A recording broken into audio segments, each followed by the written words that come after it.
Taylor's not only a really fabulous actor and a lovely, a curious, kind of hungry to learn guy, but he's also a bit of a physically gifted athlete and gymnast. And so whilst I've been working on this fight for weeks, choreographing as best I can and running it through the stuntman, we showed it to him once and he had it better than me instantly.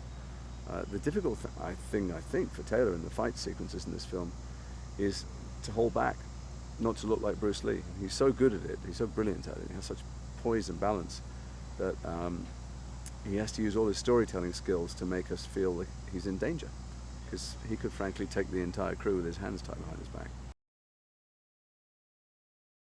Maria Bello plays my wife, or I play her husband rather, and I'm a big fan of hers. I've been a big fan of hers for a long time, and she worked with a friend of mine on history of violence. So I'd watched her and I'd heard lovely stories about her, and they all turned out to be true. She's a fantastic actress and she's very easy on the eye as well.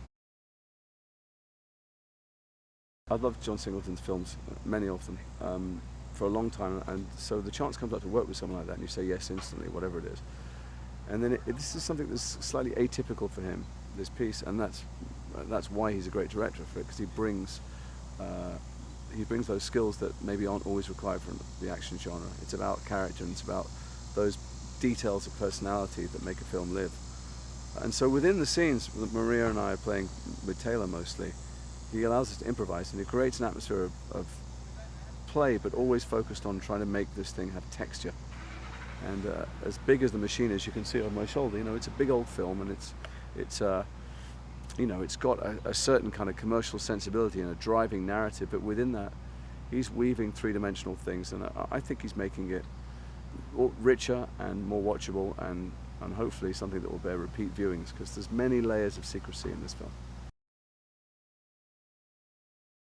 The difficult thing in talking about this film is that what's good about it is that it's a brilliant twisting, turning story, and that there are surprises at every turn.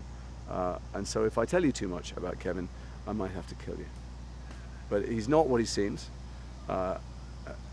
He's been training Nathan, all of Nathan's life, to take care of himself and to be able to defend himself in the world, because there are forces at bay that might want to harm him. And unsurprisingly, it being a movie, those forces start playing themselves out.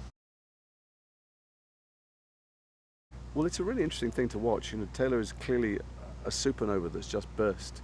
I mean, I've worked around a lot of very well-known people before, but I've never seen what we have on this set, which is the half a mile in that direction, half a mile in that direction. There are mobs of girls from 6 to 60, and they come and they camp all night, desperate for a glimpse of him. The same at base camp and the same outside his house. And I don't know, it feels like we're right in the white heat of a volcano. And at the heart of it all is this very sweet young man who just wants to get on with being the best actor he can. This movie is going to be a roller coaster ride from start to finish. John is all about pace, and he's all about making things exciting and dangerous and tip forward into the next moment. And I think that once the train is uncoupled, once the runaway train gets going in this thing, you'll barely get your breath till the end.